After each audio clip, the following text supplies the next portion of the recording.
Hey, Chris Ferdinandi here with another Vanilla.js quick tip. Let's get into it.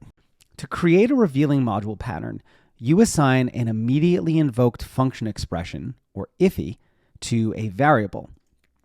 In our case, let's call ours calculator.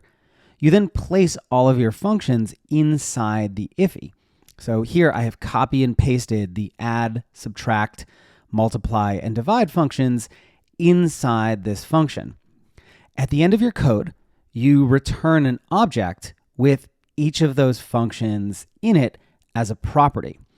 For simplicity, you can also use the ES6 shorthand notation. So I don't have to, for example, type add::add. I can just pass in the name add, and because there is a function that exists with that name, it's kind of copied over and included in this object. Now I can access any of these utility functions by calling them on the calculator namespace.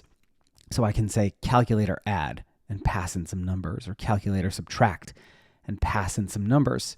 And if we jump over to the browser, you can see I get back some results. So 1 plus 2 plus 3 equals 6. 10 minus 1 minus 1 equals 8, and so on. If you like this video, please don't forget to like and subscribe, and maybe even share it with someone else who you think might enjoy it. You can also get my daily developer tips newsletter over at gomakethings.com, where every weekday I share a new tip, trick, tool, or Vanilla.js snippet to help you build a simpler and more resilient web. Thanks so much for watching.